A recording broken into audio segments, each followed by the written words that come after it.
The thing is, Stephen, that, what is positive with all the chaos going on in the planet at the moment, and so many things are coming to light.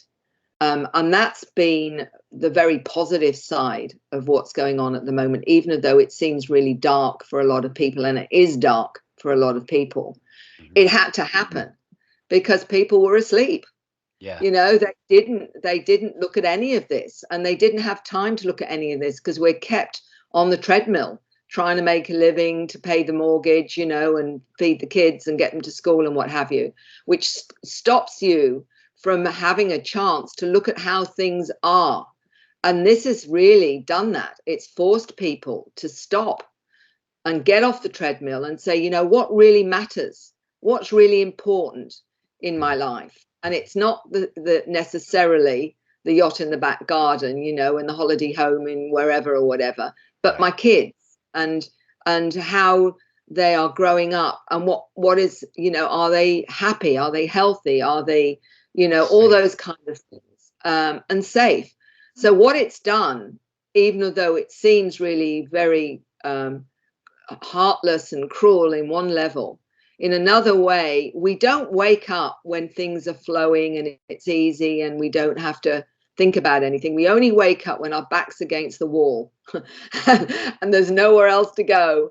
And then we get it, and we're inclined to allow ourselves to be uncomfortable and start looking at things. And that's what's happening now. People are getting very uncomfortable and aggressive and angry, all those things, because they're starting to see clearly now the way things are being run here, and a lot of it is really quite dark.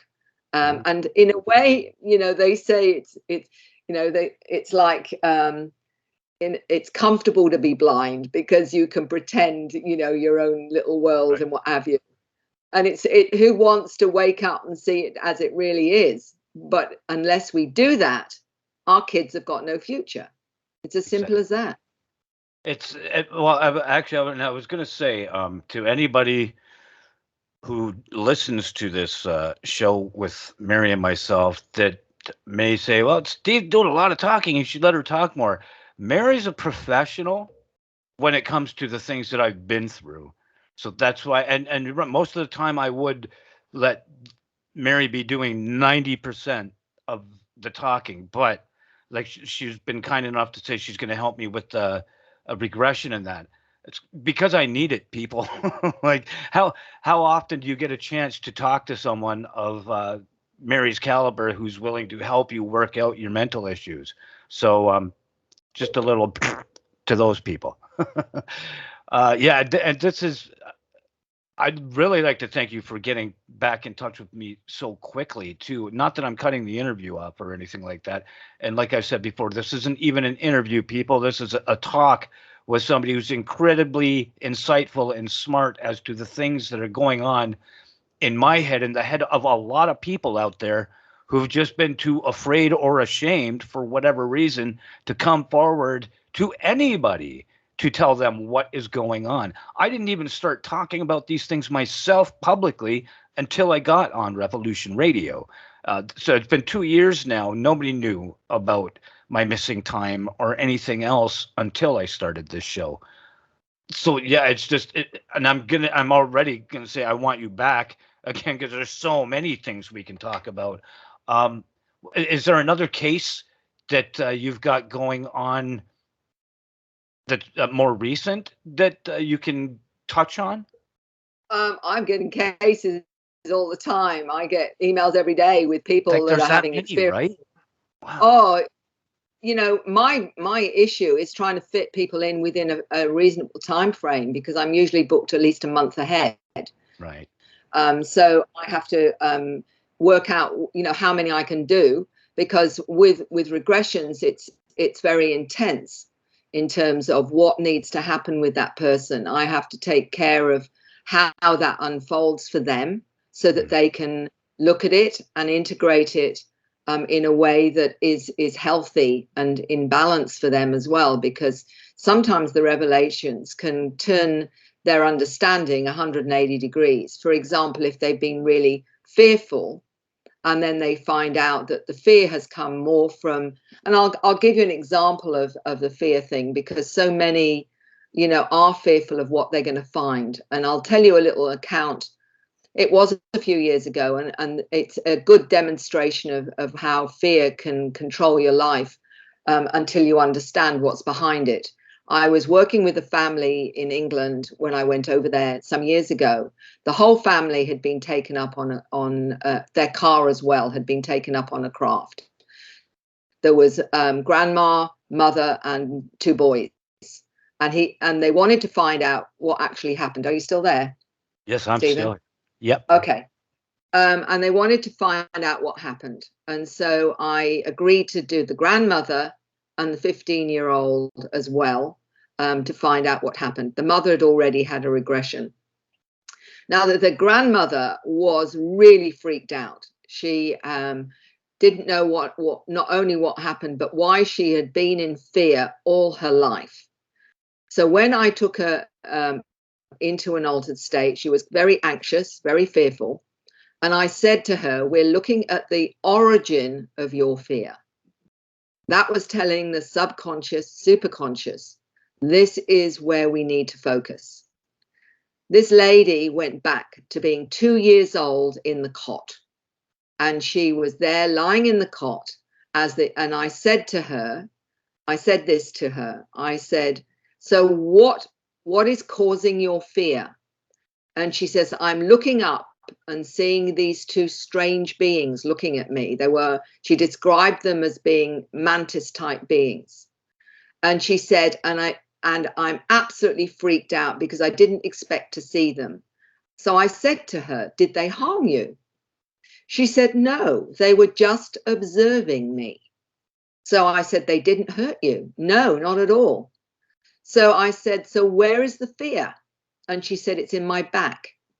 And I said, so we're going to get rid of the fear now. And I helped her remove the energy, or we call it an imprint of that emotion in her back, to release it. And then she continued to say, all my life, they've been helping me, supporting me, looking after me, protecting me. And so her whole understanding literally was turned 180 degrees. From the fear was simply because of seeing strange beings. She didn't know what they were there, and they scared her because she didn't expect to see them, and they surprised her. They'd never harmed her. They never hurt her. So when she came out of it, she was basically dancing around the room. She said, it's the first time in my life I've been without fear. And she realized that they had been a really positive and helpful and loving, supportive beings all through her life. And she hadn't realized that. And her fear had stemmed from not knowing, from not understanding, and being surprised. Right. That's just one of many stories I could tell you where people have had it completely turned 180 degrees once they understood what was behind the visit. And often it's because it's not knowing, it's the fear and anticipation of something that could have happened, or they look scary. And if you're scary, maybe you're bad. Right. Not necessarily so, We're programmed to think that, right? Essentially, exactly. if you see something that looks scary, then run. And another very short one is a gentleman who was used to going up on the craft. He wasn't in the least scared of going on the craft at all.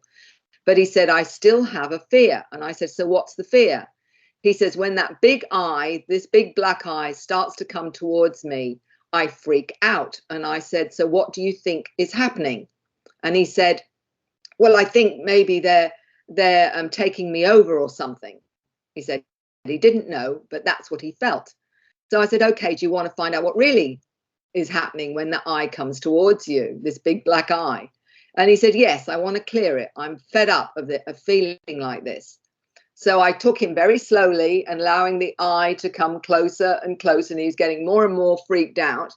And I said, you're all right. You're quite safe. It hasn't done anything to you. And as the eye got to a certain point, he was almost ready to give it up. And then his whole body relaxed. And I said, so what is really happening? Oh, he says, they're giving me information. So that was a transmission of data to him. It was nothing to do with taking him over. It was actually giving him information. Right. So from that moment, the fear went because he understood. And this is the point. This is why, regression can be really useful, because what you in your conscious mind may interpret may be completely different. For example, if you take somebody into an altered state on the craft and they're seeing a procedure done, then you can say, okay, well, ask the beings, what are they doing? And it may be, oh, it's a medical procedure, or it's a medical something to just check me out, or 50% of those that had this kind of thing happen in the Dr. Edgar Mitchell Free Foundation survey, 50% of that 4,300 described healing procedures. 50% had healing procedures on board craft. This is data that people are not aware of. All they see on television is the scary alien thing, the scary, the whole scenario is same old, same old.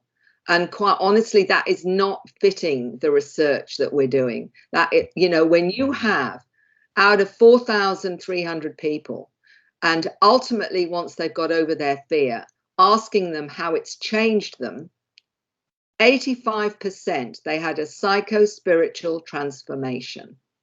A psycho-spiritual transformation. Does that look like they're out to get you? Because why would they bother if they just wanted us as some kind of fodder for whatever? It's for anyone. That's one popular opinion, that they're keeping us for food. They've had all these centuries to do whatever they want with us, because we certainly haven't had the technology until recently to do what they like. Have they done it? No. What are they doing? Upgrading consciousness. Does that sound like some kind of evil agenda? Or maybe, just maybe, we need that because of the fact that we need to be upgraded to more awareness so that we can actually interact in a healthy, equal way with our galactic neighbors. And then it makes you think about, I don't want to get too into this because I want to put this video on YouTube, and they're Nazis these days. But it makes you think about, well, what's the big push with these days too? They're trying to change our DNA. And it's like, well, if the good guys, the good aliens are changing hopefully part of the upgrade they've been doing to our DNA is because they saw this was coming, and they did something that's going to help us be able to get that out of our systems, because otherwise I'm still really pissed about it. Well, I could add something to that, Stephen, and you can edit it out if you choose. Yeah. About 5 or 6 weeks ago, a healer from England got in touch with me. She said, I know nothing about aliens, she said, at all. I see spirits, and spirits come and help me do the healing. She said, but I had this case where a woman had she said, and was quite ill. And she said, I tried to do healing on her, not my normal way, working with energy. And she said, I saw this huge black ball with things sticking out of it in her abdomen, and I couldn't move it. She said, everything I tried to do, I couldn't move it. Then she said, an alien came in to my frame of vision. She said, I've never seen them before, freaked me out. She said, but it took me and this woman on board the spacecraft. They used some method or technology to heal her. They brought us both back. 3 days later, that woman was eating and drinking normally. And she said, but I'm now being visited by all these strange beings, and I'm freaked out because I've never seen them before. She said, have you heard of any other stories? Within a week, a lady from Melbourne, who's a businesswoman, talked to me about the fact she'd had. And she said a few days later, she was visited by 3 beings she'd never seen before. She saw their hands in her body. And I said to her, what do you think they were doing? She says, I think they were healing me. So there's 2 cases within the space of a week that talk about the ETs coming in and helping. However you want to interpret that, you can do with that what you will. That's just testimony from two individuals. Well, it also explains why they're pushing so hard and so fast to get so many people to take it, because especially from what I'm hearing, if this Galactic Federation thing is a real thing and they are here helping us, like you've just said as well, the bad guys, the black hats, don't like that. They want as many of us as possible gone. So that's why they're trying to force it through, because if the ETs apparently are doing a soft disclosure, is what I've been told, and they're not quite ready yet to reveal themselves to the entire world.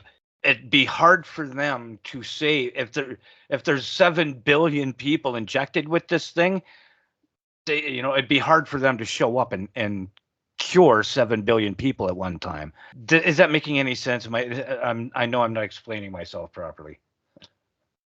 Oh, I think there's something we also have to take into the equation, is that new generations of human also have the ability to transmute and change frequencies and what's going on as well. Because I think all along, these intelligences have known the agenda, have known what's coming, and they have also prepared for it as well. So I think it's a multiple way that it's being dealt with. I think part of it is also important for people to wake up, because, often till you seeing's believing on this planet. So they need to see the crap. They need to see it for themselves, because you can talk to, what's it's come home, and people, if they don't want to hear it, then they're going to go deaf. But if they see it for themselves, then bang. If they happen along if they fall into the information on their own without being pushed towards it, yes, then they can change their minds. Absolutely. But like a lot of people, even the people at my station, it's like, we gotta help wake up the people. At first it was Dems versus Republicans. I'm in the middle. I'm just one of these poor schmucks in the middle that's saying lose the party system altogether. But it's really hard to give too many people too much hope, because there's too many people that have been brainwashed by all of this that's going on, like through TV and through these for so long. I mean, you're right. More people are waking up, and we need to find a way to do it that's not going to offend them. Like I've said, they have to fall into this information. It's something that they have to experience on their own. We just have to hope these experiences come a lot faster, because we're going to end up running out of time, and unless, like you say, the non-human entities do have a plan to help us with this, which would be great, but we can't put all of our eggs in that basket either. I think it's about trusting that you're following your mandate, your mission, because that's all we've got control of. Ultimately, is how we respond and how we do our bit to that. Ultimately, every soul has their own mandate, and you can't change what theirs are. And if it's that they're going to remain blind to what's going on this lifetime, then that's their soul desire to stay in that particular paradigm for this time. And others have come to be part of the big change and the transition to a higher consciousness. So it's about trusting the soul journey. We can't control other people or their soul journey. And that's why we've all incarnated in different roles, haven't we? Why have we not been born in Africa, with an illness or with no food this time? We've got a different role to play. And that's the same with every soul. So hard as it is to see this with people you love and care about, as a parent, one of the hardest things has always been is letting your kid go out, for example, the first time they've learned to drive, and trust they're not going to go and kill themselves. Right. Because you've got no control anymore.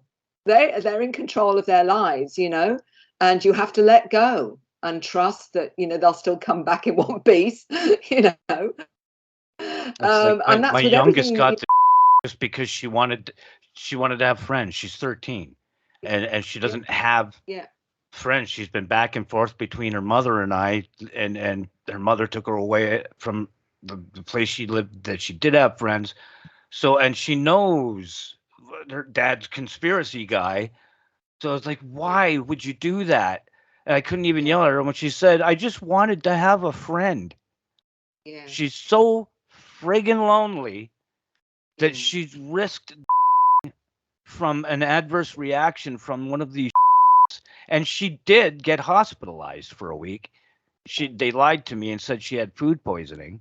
She was having an adverse reaction to a she was not supposed to be getting. And it was just because she'd been locked up for 2 years, no life, not being able to see me or any family or friends. Yeah. So when they said you can go back to school as long as you're vaccinated, she signed up. Yeah. No, That's the hard part to take. Stephen, it's heartbreaking. And we've all got family members and relatives that have, bitten the bullet and gone that way. And I have learned and have to accept that that's their choice. That's the way that they've needed to go. And all we can do is hope that as they get more aware on this planet and see what's really going on, that we can start looking at ways that we can, help anyone that is ended up being compromised in some way or another. And I'm sure that there will be, because necessity is the master of invention, is and it will come. I'm not saying everyone that will happen for, because I think there's many that have already left the planet because of what's happened. And that's part of the wake-up call, isn't it? When you lose someone really close to you because of what's happened, there's nothing more likely to wake you up to see what's going on. And I believe it's the soul's sacrifice to do that, to wake others that they love up through whatever they've chosen to do. And that's their life mission. And that's why they've gone. Acceptance. It's a great word, and it just kind of gave me a little epiphany too. That's something that I've forgotten about. I realized that, and I curse myself for it. I chose to be here at this point for some reason. Yeah. And I curse myself for it. But like you just said, you have to accept the fact that everybody is in that same boat.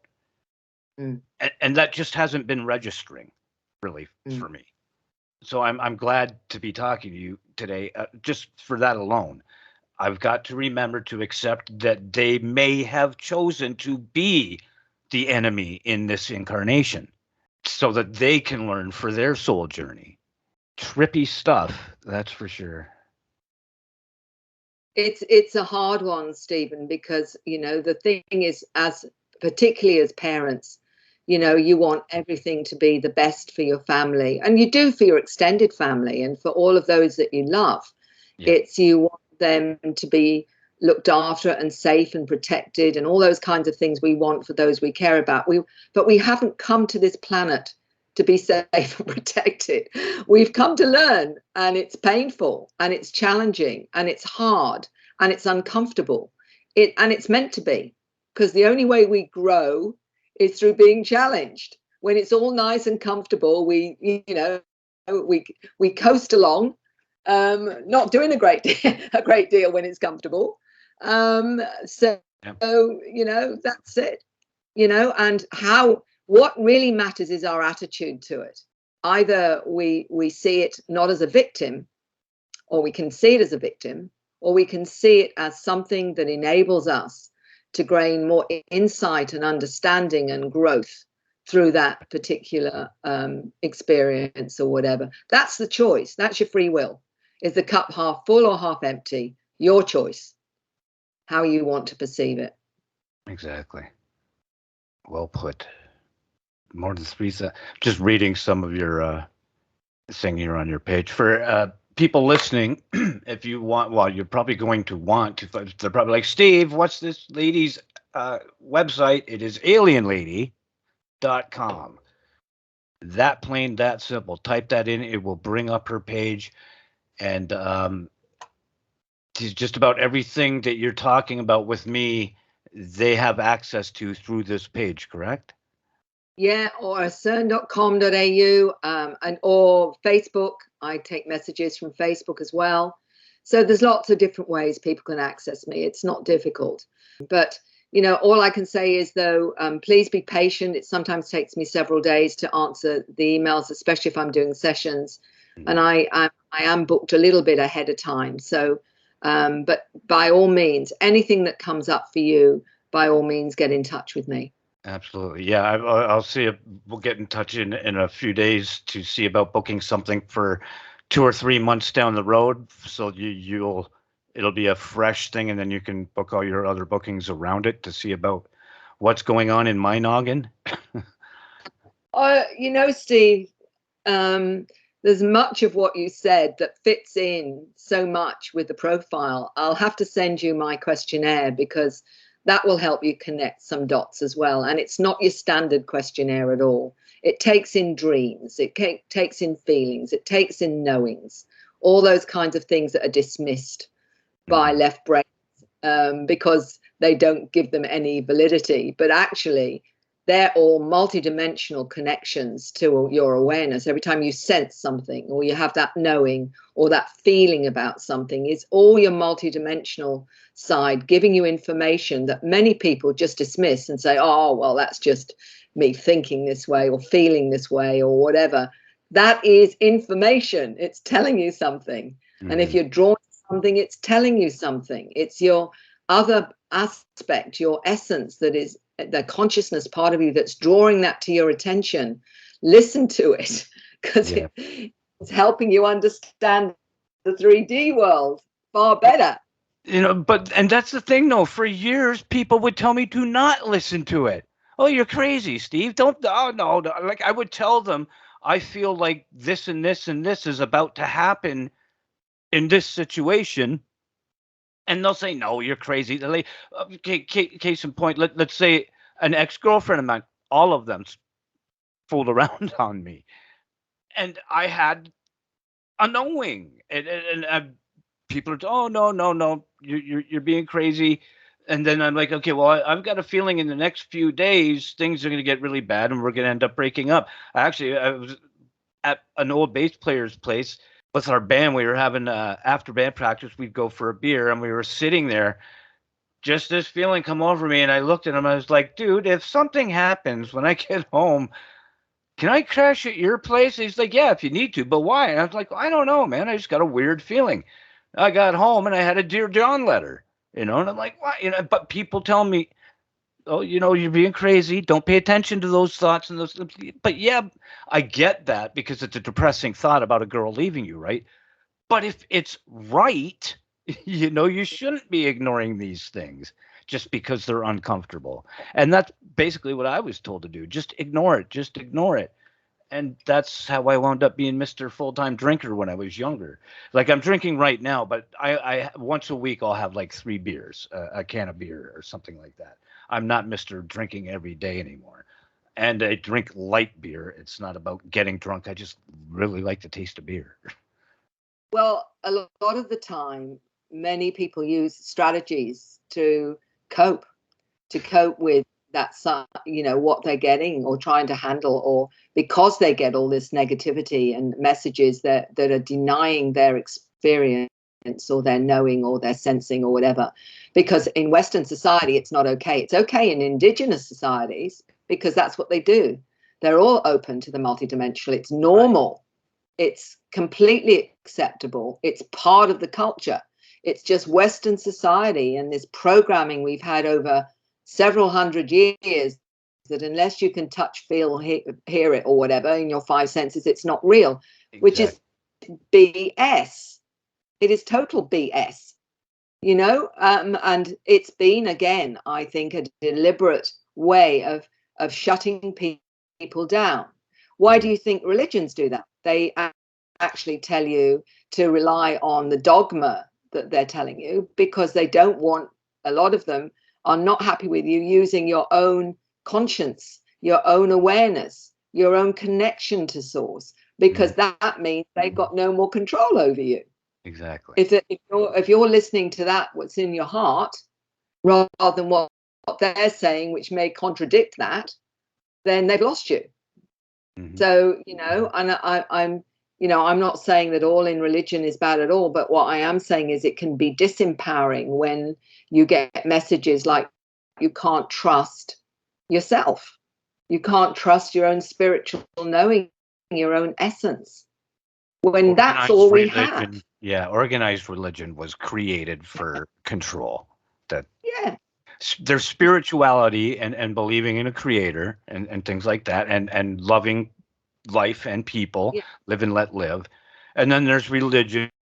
Files use that to control you so that they can have sex with your children. That's my belief when it comes to organize. And once I was molested as a child by a priest too, so I don't have a lot of love for organized religion myself. And it's just understanding that all we actually have now to see the truth, to know the truth, is through our own essence, through our own heart. That's the only way we're going to know the truth. There is so much disinformation out there from all levels.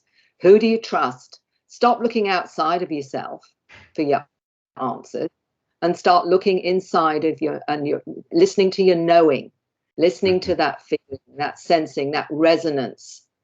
That is the only thing we have.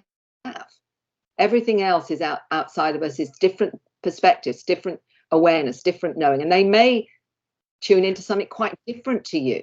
It doesn't mean it's bad. It's just for them, that's what works. It may not work for you, So that's okay, because you've got your own resonance to truth. And when you stop putting yourself out as someone to be judged and saying, you know what, you can think what you like, because it really doesn't matter. What matters is what I think about me and what I understand in my reality and world. And when you cut that off, that need to be accepted or need that people are going to like you or not like you because of what you are or what you believe, they're either going to be your friend and love you for the difference, or they're not worth having around you anyway. Fact. Yep. Yeah.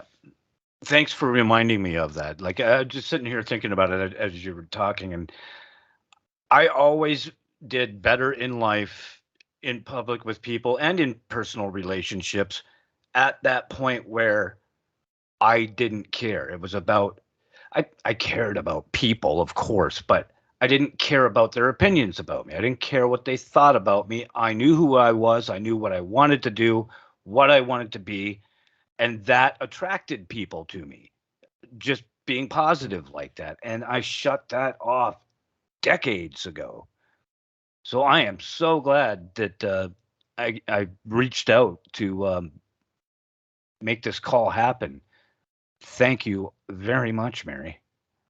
Well, I'm glad it resonates with you, Stephen. And we're all on this journey together, We're all connected, and each one of us is helping, and you're helping in enormous ways by putting out information that helps others connect the dots to their understanding and reality. And it's a most vital role at the moment, because all of those like yourself that are doing this are helping the planet wake up and people to wake up, that listen to all these different channels that are about, who and what we are, and people speaking their truth.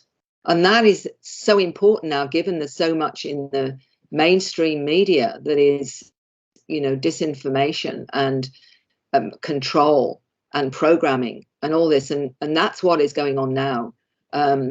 We need people to turn off the telly, don't we? And actually start listening to their heart and realizing, that what they call these conspiracy theorists, the interesting thing with a conspiracy theorist, that was a made up term by, I think, the CIA was the ones that created that, because they didn't want anyone to have alternate thinking or thinking outside the box and all this kind of stuff. And I think people need to realize that debate, sharing, open-mindedness is the only way we actually start to learn. We are learning from the moment we get born to the moment we die. When we stop learning, we might as well not be around, because ultimately it's all about that. And yes, what you believed yesterday or 10 years ago may not be what you believe now. That is good. That is really good. It shows that you're growing as you learn. And what I believed 40 years ago I always make a joke about saying that 40 years ago as a nurse and a midwife, if you'd said to me, Mary, in 40 years' time, you'll be traveling the world talking about aliens, I'd have probably sent them to the nearest psychiatrist. So, that's where I'm now, 40 years later. And it's a very different reality for me now. And that is exciting because it shows that, we can learn and grow continually. It doesn't matter what age you are. When you stop listening, you might as well not be here, in my view, because we're here to grow, no matter what age we are. Absolutely. If you let it, the story can keep changing rather than being stuck on one page. You can write whole new chapters if you just be open to it. I usually describe it as me standing on an ice floe that's my present belief system, okay, and my awareness. And as I get new information, the ice floe melts and I have to create another one, which I know is going to melt well at some point, but that's okay. But what it's saying is that we're constantly evolving. And as I learn and grow, I've always said, if something really scares you, that you come across, instead of running away from it, how about you look at why it scares you? Because in fact, it may actually be exactly what you need to look at in terms of your growth and evolution. So for me, it's about, if it's scary, right, why does it scare me? What is it about that scares me? Mm-hmm. And what can I do about it? Because we're here to face our fears. It's the shamanic wake-up call, isn't it? I call it the modern day wake-up call. The shaman has to transcend their fears to move into multidimensional reality. Well, this is the modern day shamanic wake-up call, transcending fears, so we can all operate in a high consciousness. And that's happening globally to all of us. To those it's supposed to be happening to, yes, it is. Yeah. Yeah, I got to keep that in my head too, that not everybody's going to come with us on this journey. Some of them are here. They're still learning. They may need 3 or 4 more incarnations. I believe that I have been here before. I could be wrong. Maybe this is my first incarnation and I'm lucky in picking up everything right away, but I doubt it. I've probably been, I've got this thing with my neck. Like I can't wear necklaces or turtleneck sweaters. I believe one of my past lives, I was hung. Now, I don't know if it was for being a thief or being a leader that was a good leader that was taken out. There's just some reason I was hung. I believe that. Several psychics, this would be interesting to see if we end up picking this up. I was told that I was actually Martin Luther, the old Martin Luther from way back when, and that actually kind of resonated with me. That's what freaked me out more. And when I found that out, there was a church at the end of my street. I walked it, and it's a Lutheran church. There's only 1 or 2 in the city that I live in, and I hadn't noticed. I looked at all the other places I've been living at for the last 20 years. There was always a Lutheran church right near where I was living as well. I looked at a picture of what Martin Luther was supposed to look like, a chubbier version, but looks a fair bit like me. So I don't know. It'd be interesting to find out. Well, I think that if you've got a resonance to that, sometimes, Stephen, it appears that you may have an imprint from certain experiences on this planet or different beings or incarnations to help you operate in your present incarnation. So not always, because you get, some that all may say they're Napoleon Bonaparte. What it really is, somebody may very well be that, but others will have an imprint of that life to help them in this lifetime, if they've got a job to do in this lifetime or whatever. So sometimes it's an imprint, or it can be the actual thing, depending on how emotional the connection is as well. The emotion often gives you a guide to whether or not that's an imprint or an actual life.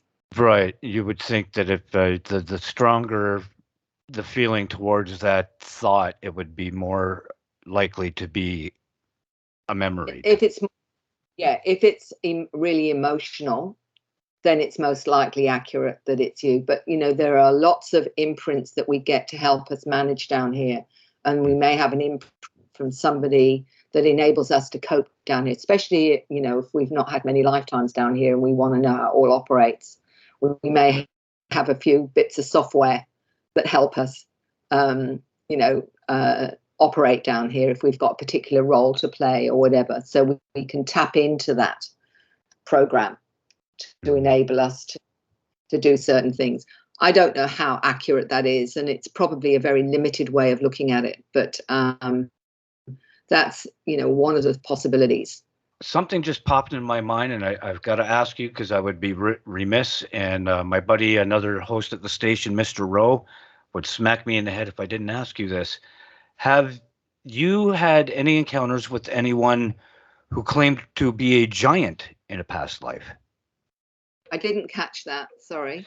Have you had any interaction with someone who claimed to be a giant in their past life? Oh, that's an interesting question. No, not yet. But usually if these things come up, then it sort of comes across at some point or another, I find, when questions come up about things like that. But that's an interesting one, but not as yet. Because there has been skeletons found. This is documented back. People know this. There's a legend about a place, Tartaria. I don't know if you've heard of it, where these people are anywhere from 10 to 12 feet tall. There is plenty of photographs showing a lot of these people. And it's just something that's been itching my brain for a little while.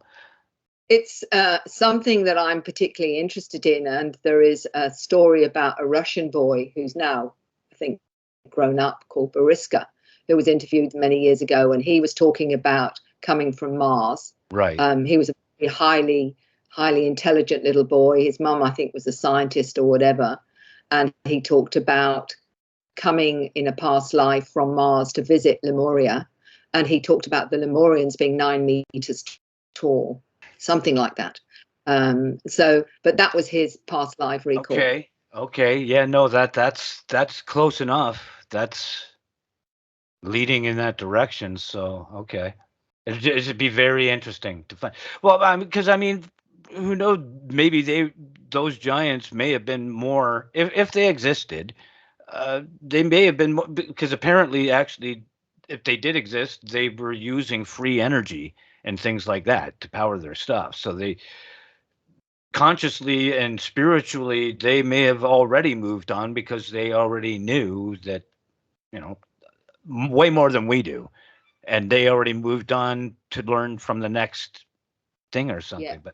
But, it's interesting to me.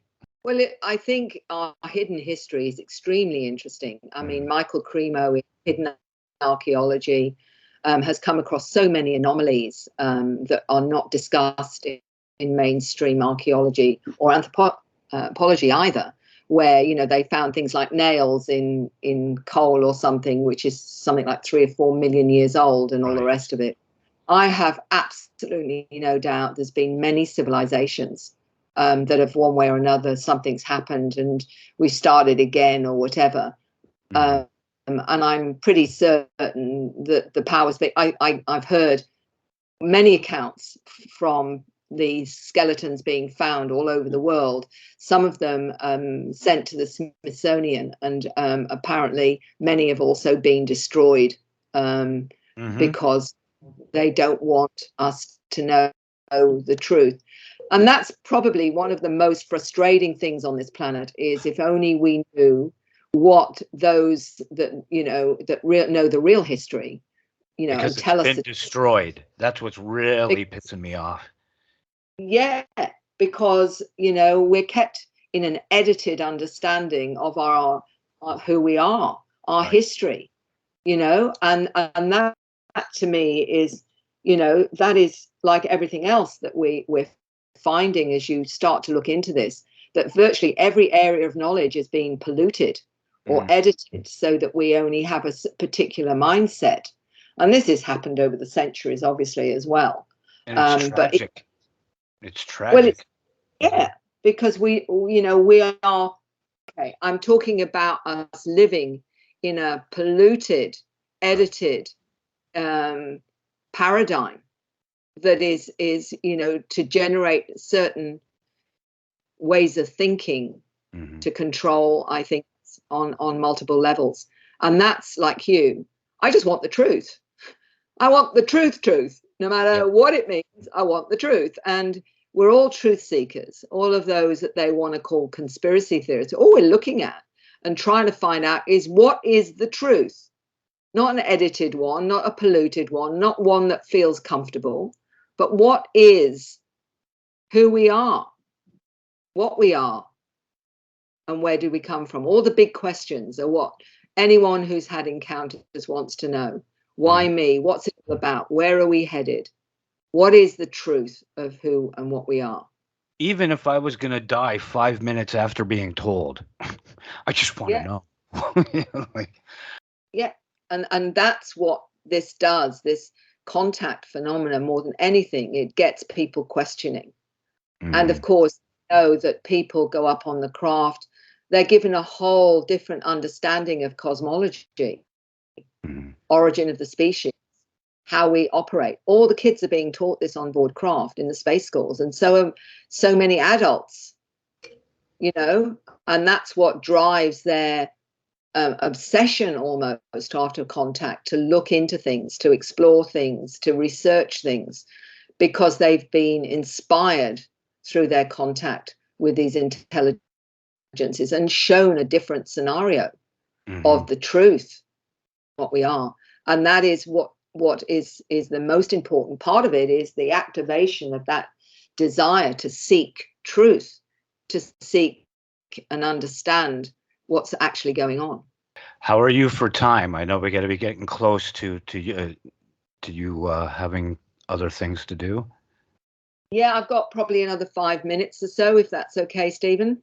Yeah, okay. So in that case, let's take the opportunity to tell anybody anything you've got coming up. We've got the alienlady.com. Do you have a most recent book? Oh, that's the New Human that I wrote 5 years ago now. I haven't had time to write any more.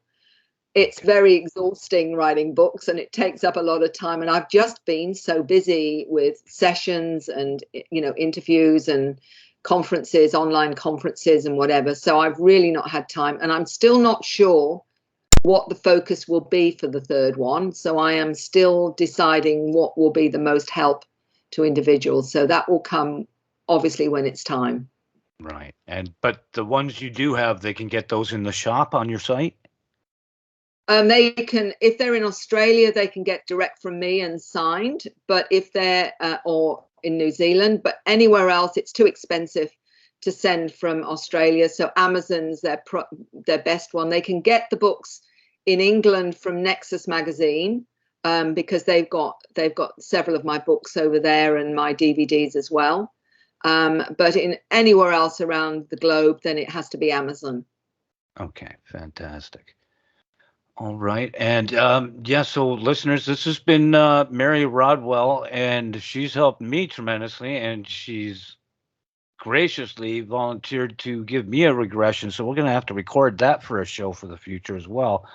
Thank you so much, Mary. I will be in touch with you in the next few days to a week so we can set that up, and I will send you a video of this conversation we had so you could pop that on your site if you like, or just pop it on your Facebook or whatever. Thank you, Stephen. It's been really great speaking with you. Take care of yourself, and we'll talk soon. Thank you very much. You have a great night. Take care. Ciao.